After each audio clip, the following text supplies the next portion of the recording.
guys, welcome to Better Bachelor. My name is Joker with a face for radio and a voice for print. Delicious revenge. I did a video talking about the young TikTokers, all these women that were out bragging about the snacks and the luxurious lifestyles as they work in tech. All of them have been laid off. Every single last one of them. So that part is delicious revenge on the women that are the least skilled and the most pretentious in their bragging about their great lifestyles. Now, the bad news is tech layoffs across the board, including some, I'm sure, pretty good guys, are also here, but you got to take the good with the bad. And I have a feeling that guys are willing to do more to land on their feet than women are, especially if you're straight out of college and you've been given the 5-star lifestyle. You're not going to be having a good time. So we're going to talk about that for a few minutes. Before we get started, remember tonight for supporters, $5 a month if you're a supporter, over at betterbachelor.locals.com, we are going to be doing the debate between Angry Cheeto and Mumble Potato between President Trump and President Biden. That's going to be over for supporters tonight over at betterbachelor.locals.com. So make sure to jump over there and join if you want to. I think it's going to be fun. But it's going to be a mess because according to some new releases, there's not even going to be press, like the press allowed in the debate hall, and CNN is going to be doing a 1 to 2 minute delay. So a lot of people are thinking they're going to be editing out Joe Biden falling asleep, perhaps crapping himself, getting lost. It's going to be a hot mess tonight. So if you want to join us for that, that'll be over on betterbachelor.locals.com. So become a supporter and check it out today. This all starts from the day in the life of, and this gal quite properly asks, gee, whatever happened to all the day in the life videos that we were seeing for a long time now? As many of you remember, again, I did these videos and then I did the follow-up where all the women were complaining and whining because they said, well, I did my day in the life of, and now here's day in the life of me looking for a job as a barista serving coffee. Well, here's a follow-up from one of the girls that was let go during this time period, and she worked for Spotify. Spotify is not Facebook or one of these others. Let's jump in and see how things are going for her now. Whatever happened in the life working in tech vlogs? It's because we all got laid off, honey. I worked at Spotify in 2019. It was my first job out of college. I was so excited. Like, it was my dream to move to New York City and just like live that like Carrie Bradshaw lifestyle. And we got so many amazing perks when I worked at Spotify. We got free food, free breakfast, lunch, and sometimes we would get dinner too. We would get free concerts. We would get free international trips to Sweden. Okay, that's where I lost my mind, okay? I like that she says we got free food, and then she follows up with free dinner, free breakfast, and free lunch, also known as food. She came straight out of college and moved to New York City for this job. Free concerts, free travel around the world, international. You know, this is the part of me where it's like, I'm actually glad this is happening. Now, if some of you guys that are in tech that have lost your jobs, I'm happy.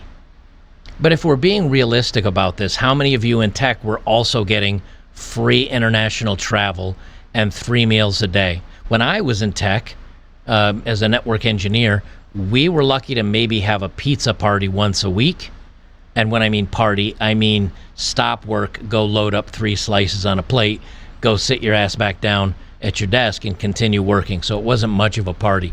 But it was one day that you didn't have to go off campus or down to the chow place. They had the food hall. I almost called it a chow hall like I'm in the military. Go down to the cafeteria they had to order lunch and pay for it yourself. So yeah, you got a free meal. But a lot of times it was also so you could work that extra half hour by just grabbing the pizza and eating versus going down there. They looked at it like, hey, a guy that gets paid $40 or $50 an hour, he's working an extra half hour of the day. That saves us $25 or it costs us $25. We get that $25 worth of productivity. We'll give him $3 worth of sliced pizza, and that's a good deal. So these spoiled women They were spoiled a lot more than we initially realized. Free food, lunch, and sometimes we would get dinner too. We would get free concerts. We would get free international trips to Sweden. There were just so many perks, and now all those perks have completely disappeared. Not to mention, I also got laid off from my job, but that's a story for another day. And that wasn't the only layoff I had. I also worked at Uber right after Spotify as a marketing manager, and I got laid off from that job too. As someone who studied engineering in college, like I went to like one of the best schools for engineering. Like I was the only woman who graduated in my class. Like I expected more out of my life. Like I thought I would be like, making 300K at this point. All right.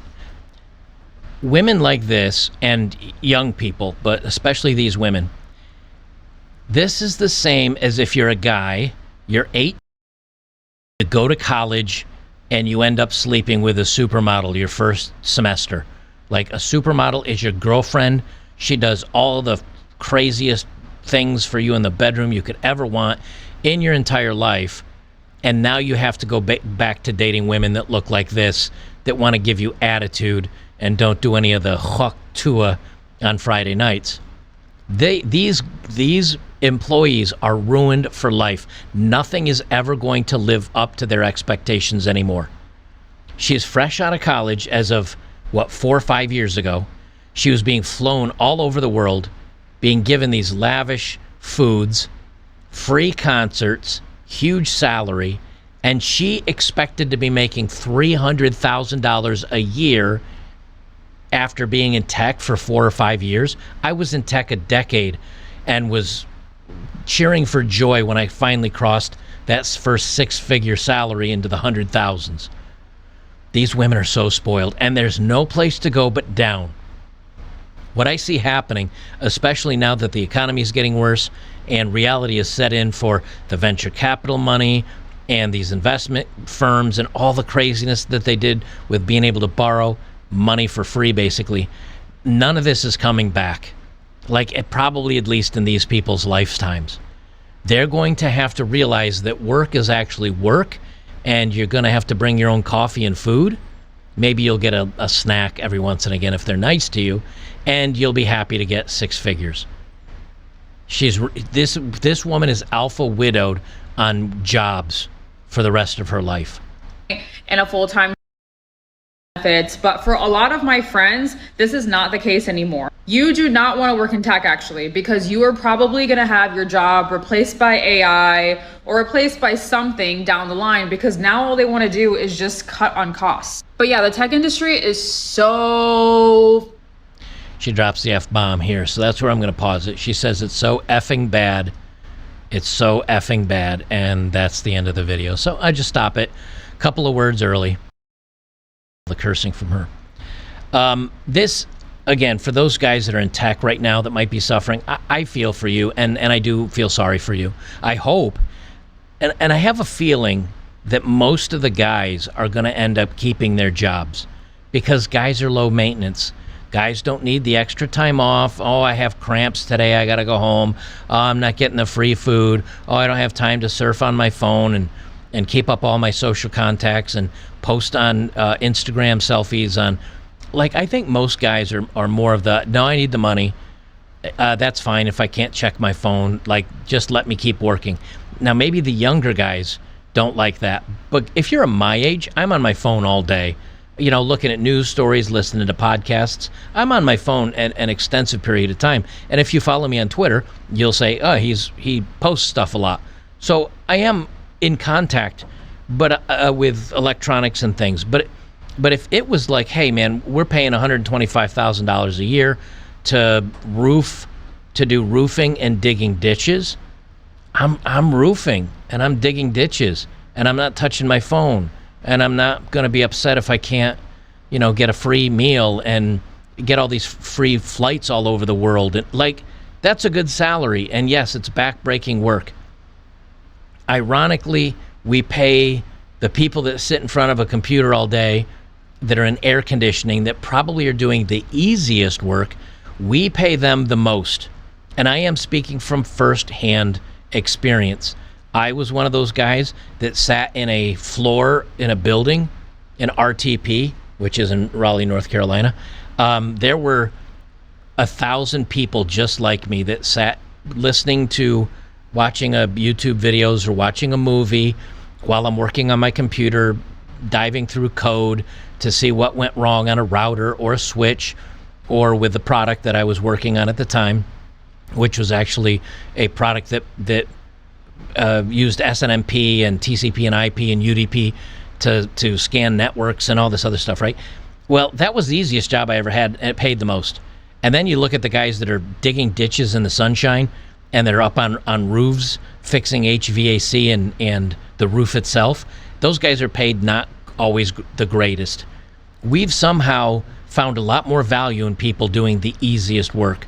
I hope and I think that's actually going to change.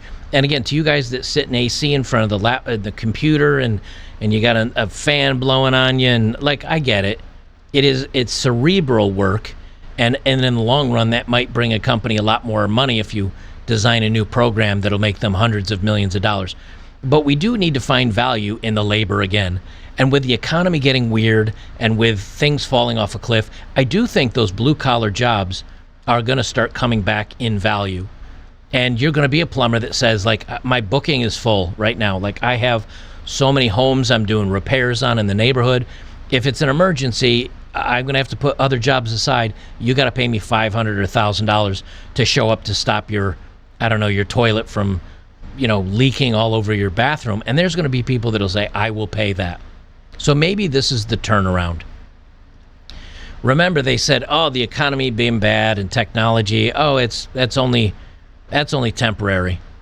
Well, this is from the February, a couple months ago, why widespread tech layoffs keep happening despite a strong U.S. economy. It's because it's not a strong U.S. economy. It's a bad U.S. economy. Yes, there are lots of people working, but from recent reports, many of them are here illegally. They're not actually, and so all that money is getting sent back home overseas to the rest of their families, and they're running out of tech money, and a lot of it is in government. So it's not that strong an economy. They say the tech sector is having a big 2024. NVIDIA just crushed earnings. Artificial intelligence boom remains in full swing. The tech-heavy NASDAQ index is more than 8% year-to-date. It's up more than 8% year-to-date. The U.S. economy is also doing surprisingly well, blah, blah, blah. But the layoffs, let me try English here. The layoffs to the start of 2024 signaled a dramatic shift in the tech industry, said Jeff Schulman, professor of the University of Washington's Foster School of Business. We're going to continue to see layoffs happen as the future of work has changed, as the future of technology has changed, and as investors' appetite for risk and growth versus profitability has dramatically changed as well. The number of tech sector layoffs in 2024 has been outpacing the number of terminations in 2023. So far, about 42,324. I got to stop for a second. They say so far about 42,324. That's very specific for an about. You'd say about 42,000, not about 42,324 and a half people. It's ridiculous. This averages out to more than 780 layoffs each day. So layoffs are still coming. And that's why I keep saying they keep saying the economy is good by looking at the stock market and by looking at the joblessness. The problem is a lot of those jobs are being filled by people that are doing a second or third job. A lot of those jobs are being filled by illegals that are sending the money back home. There's statistics and data that's actually shown this. This from June 24th, just 2 days ago. Tech companies announced more massive layoffs in 2024.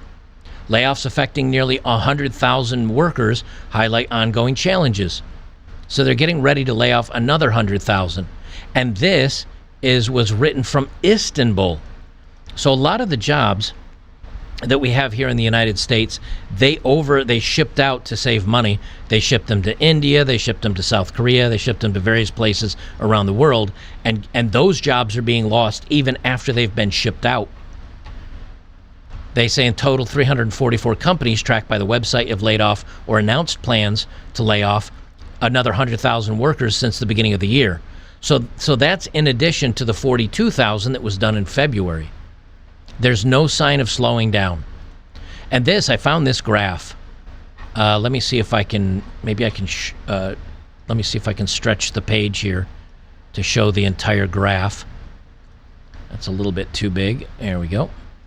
California tech, this is the California tech sector job growth. Now remember, a lot of companies have been leaving California and tech. They say California tech jobs have stagnated with search, streaming, and computer system design dropping, well, drastically. So they say software publishers, now this would be new software coming out, it would be AAA game segment. They've been charging too much and putting out crap product. That went from nothing at 2020 all the way up to a peak in about 2022 and a half roughly, and then it's fallen back off almost to nothing. Computer system design, custom programming, and related, that teal color or the light purple, it was negative, and then it came to a little bit of a peak, and now it's negative again. Those jobs are going overseas. Because remember, this is just specifically California, but this is where the vast majority of tech, social media, computer programming, video game development, even the CGI for movies today, all of them are based in California. So computer system design, custom programming, and related, it was negative. It popped positive just for 2022 until 2023. Now it's back negative again. Computing infrastructure, data processing, web hosting, and related is still hanging in there because that's on hardware. You know, data processing, that's on hardware. Web hosting, hardware. Computer infrastructure, that's the hardware. The hardware's still there. That's not going to come and go very quickly. Web search portals, libraries, and related, that was never high. It was a little bit positive in 2020, 2021, falling off a cliff since 2022 and onward. Streaming services, social networks, and related, all way, way negative. Way negative. Now, those were positive. Again, they were minor positive, and they were very positive from 2022 to 2023. And now they're all massively negative. And they say total tech sector employment went from zero growth in 2020 to roughly 75,000 a month, between 50 and 75,000 a month for 2022. And then now they're negative, hemorrhaging people every month.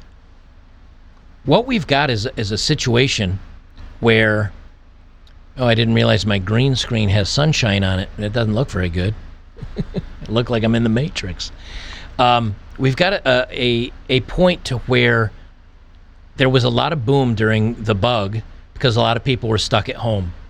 And then, warehouses of people, companies that had these buildings that were full of workers, they said, okay, everybody back to work. And the workers said, we don't want to come back to work. I want to work at home. And because of that, their productivity dropped. So companies said, all right, we're going to pay you less. And then people got unhappy and they did a bunch of job shuffling. And in the meantime, these buildings are sitting there empty. I wasn't going to mention this, but let me pull it up since this idea popped into my head. All right, here we go, right here. Let me bring up my overlay again. Don't look now. Don't look up why a commercial real estate crash might be streaking towards the U.S. And this is as of last year. Well, things have only gotten worse. It's because all these, they say the vacancy phenomenon. The financial press is just beginning to scratch the surface of what many institutional allocators have been whispering about for a few quarters now, often as afterthoughts. What about the vacancies? In markets like San Francisco, the problem is most pronounced. According to a new CBRE report, nearly a third of offices in the city by the Bay, or 31%, remain vacant since the lockdowns from the bug, and subsequent downsizing across the media and technology sectors. For example, by April 2023, Salesforce completely moved out of its East Tower in San Francisco's South of Market District, opting to attempt to sublease more than 700,000 square feet of commercial space across 2 locations. That's not good. According to data from Castle Systems, a managed security provider, average office occupancies were less than 50% in the Los Angeles, Philadelphia, New York metro areas through the middle of July, with Chicago coming in at 53%. These aren't coming back anytime soon. They're not coming back anytime soon because things are not getting any better. So I have one last video here I'll play. I'll play this in just a second. They say this is... Dude pushes reorder button on a groceries he purchased from Walmart in 2022, and he's shocked to learn the price from the full basket of groceries. So what was in his bag or his checkout from last time, he said, oh, just hit a reorder to see what the pricing is. Went from $100 and something to $400. I do these stories because this could have been a news story, but it's also kind of a feel-good story in some ways. For you guys in tech, I know this is bad for you. I do feel for you. Like, I genuinely feel bad you're losing your jobs or maybe getting pay cuts. I was in tech. You know, anytime they had hey, we're doing some layoffs and downsizing, you know, you go home and have quite a few, you know, palm sweaty nights like, am I going to be out of a job? I saved more in the tech industry. I saved more of my income preparing for layoffs and all the rest of it than I did in any other job I ever had in my life. So I'm not making fun of you guys, but I will say I do have faith you guys out there will land on your feet, because I know men will make more sacrifices to bring in that paycheck and to make sure they're paying their bills and make sure that they're staying on track than these self-entitled little girls that are out there coming straight out of college, thinking they're going to be making $300,000 a year and going to have all these corporate trips and everything. I don't know any dude that would be like, oh, I expect this. This is great. I think the guys will land on their feet. These people aren't. These young entitled girls aren't. It's their first job. There's no way. Well, listen to this guy talking about his order from just 2022, just 2 years ago. I just looked through my Walmart history, and I found this Walmart order from 2 years ago for the whole month worth of groceries. 45 items, cost $126. A whole month of groceries just for me, basically. But I did notice this reorder all button, and I wanted to see how much it would cost now. Now, this order of 45 items for 1 month would have cost $414. That is 4 times more. How the fuck? How? Like, what? Bad times, I'm telling you, fellas. And again, if you watch the video I did about the petrodollar, about some of it's not going to be overnight. I think it's going to, you know, depending on what conflicts we get into and everything else, you may be spending what might have cost you $100 for groceries might be $500. If this dude's talking about going from 115 to 430 or whatever it was, going up basically quadruple in 2 years. What happens if today's price quadruples? His $400 becomes $1,600. That would be a price increase from $100 to $1,600 in another couple years. And it's easy to say, nah, that's not going to happen, dude. If I went to 2022 you and said, hey, you know, by 2024, you're going to be paying $450 for the same amount of groceries, they'd say you were smoking the good. You know what I mean? Like, you're crazy. It can happen slowly, then quickly. So, I don't know. I thought you guys would get a kick out of watching these women freak out and break down, which is good. Just prepare yourselves, fellas. Understand you may be doing things you don't want to do. Just keep your nose above water as best you can. And if you want to, join me tonight. We're going to do Angry Cheeto versus Mumble Potato. during the debates, even though they're saying they're going to have a minute or two delay. I think this is dirty pool, but we're going to see. We're going to watch it and see how it turns out. So guys, join me over there. I appreciate it if you did, and we will see you in the next one.